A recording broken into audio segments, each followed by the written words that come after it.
Welcome back, Cubs. Direwolf here, and today I want to talk to you about censorship. Again, and that's because it's a growing problem among all kinds of YouTube creators. Whether it's because YouTube is getting more scrutiny and more pressure to crack down on bullying, or if really our fans are just starting to flag people's videos more often, either way, people's videos all across the political spectrum are being flagged for harassment. And yes, it does feel often that the anti-feminist and anti-SJWs are having their videos flagged at a much greater rate. And that's partly due to the feminist and social justice warriors on YouTube being openly supportive of deplatforming or flagging people's videos. They've created an environment where their fans feel it is the right thing to do to flag anyone who has a critical view of their opinion.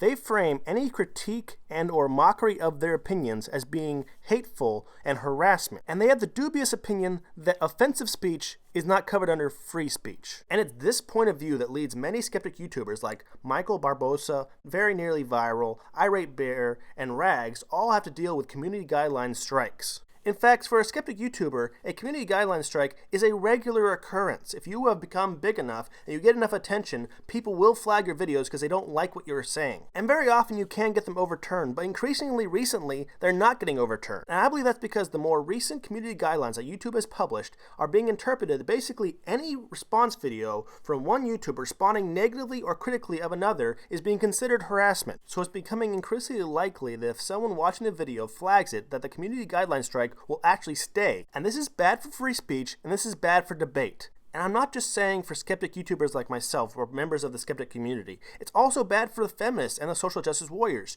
Christie Wyers is someone who I very much disagree with on about pretty much everything. But recently she posted a video that was supposed to be funny, making fun of Sargon, and it was not harassment or even that offensive at all. If I were to classify it as anything, I would say it was a silly meme. And one of Sargon's fans flagged it for harassment, and she got a community guideline strike, which she should not have gotten. And when she appealed it, she actually lost the appeal, and she still has the strike on her account. And I know some of you, not most of you, but some of you are thinking to yourselves, Christie Wyers and her gang have been opposed to the freedom of speech of others. Why should you care about her freedom of speech? And the important answer is because you're not a hypocrite. If I believe in the freedom of speech for all, that still applies to the people I disagree with. And it applies to the people who've tried to silence other people. I'm not going to fool myself and think that Christie Wyers is going to see that we support her not being silenced, or we don't want her to have her rights taken away, and that she's going to in any way change her mind about us. She's not going to suddenly start appreciating the freedom of speech just because someone tried to take her freedom of speech away. She's not going to come around to our side,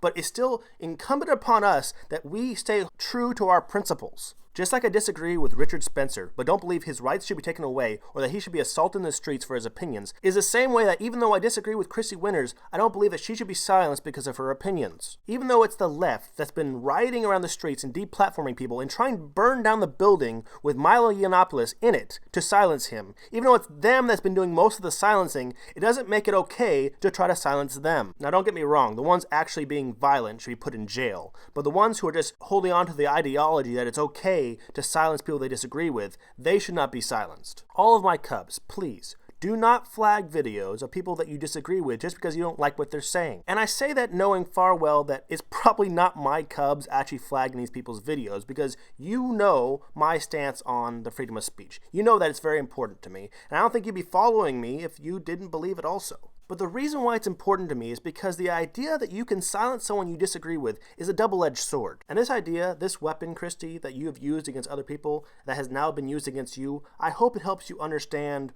why we should not ever advocate the silencing of the people who disagree with us. Because the silencing of dissent in history has never ended well. Dictators all throughout history have used the silencing of those who disagree with them as a way of controlling the populace. And even Islam has built into Sharia law punishments for anyone who disagrees with or mocks the church or God. Again, as a way of controlling the populace. And to political movements and leaders, it seems like a good way to control the people. They feel empowered by having the ability to silence their dissenters. But it only is a good thing as long as they are the ones that are in power. But then when it's used against them, it is the tool that destroys them. There was a time in the past where classical liberals and Republicans would say, I disagree with what you say, but I would fight to the death your ability to say it. And I'm happy to see the vast majority of the skeptics online have backed Kristi. Even though I disagree with Kristi, they've backed her in saying it is not right that she's been silenced. And to that tiny minority that actually rejoiced in her being silenced, you were wrong. But they are nothing compared to the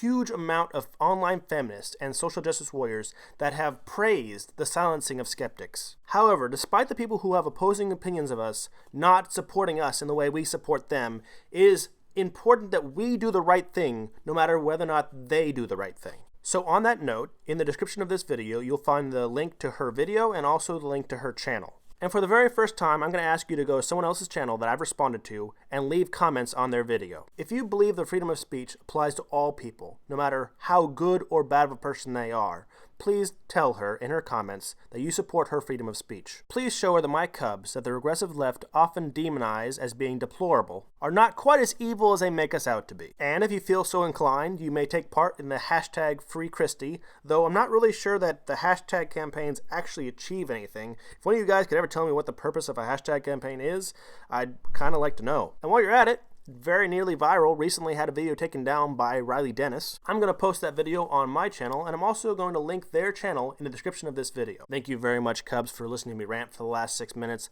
I know this isn't my usual kind of video, but it's something that I feel really strongly about, because it's something that affects all of us. Direwolf, out.